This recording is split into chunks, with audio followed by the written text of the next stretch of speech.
Defensive tackle Perrion Winfrey of the Cleveland Browns has returned to the team for voluntary workouts in the offseason after his arrest in Harris County.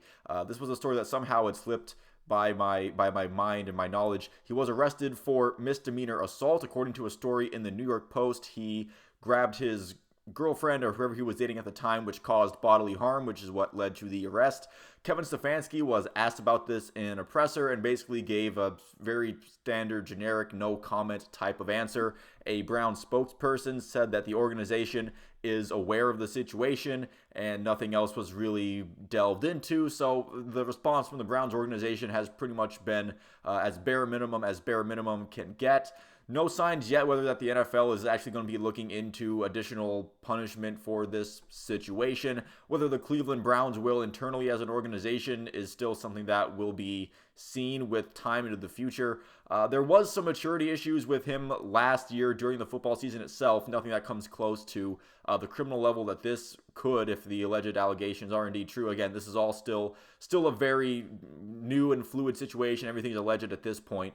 But he has been arrested, and Mary Kay Cabot reporting that he was at some point wearing a monitoring bracelet on him, but maybe that's gone, maybe it's not. Again, this is still a very fluid situation. But last season we saw that there were some issues with that, where he was suspended for a game last year. The Browns never really officially said why. There were a couple of specifics that were floating around, but none of them ever seeming to be that well sourced. So I'll just say that for whatever reason, the Cleveland Browns during last season decided Perrion Winfrey was enough of a head case for whatever reason to suspend him for a game. And I think even Myles Garrett had a bit of a quote that he has to round himself into character in order to continue being a Cleveland Brown or something along those lines.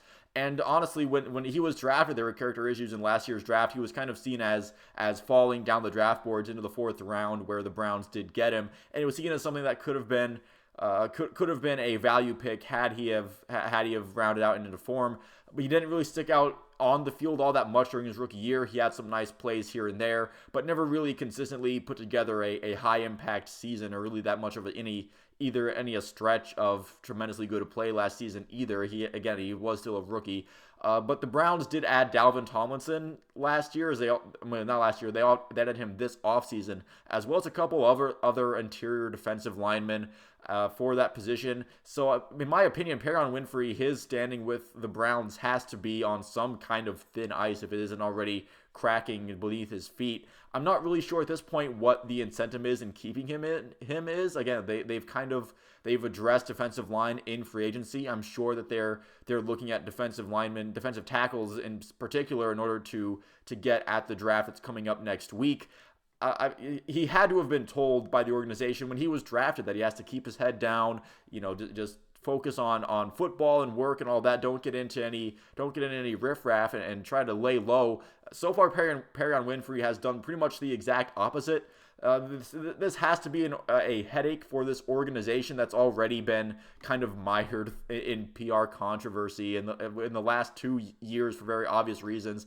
And I'm just personally kind of getting a little tired of commenting on whether or not Browns players are going to see the field for the Browns because of the extracurricular bullshit that they get themselves involved in. So that's pretty much it for this one. Thank you if you've watched it this far into the video. I'll see you at the next one.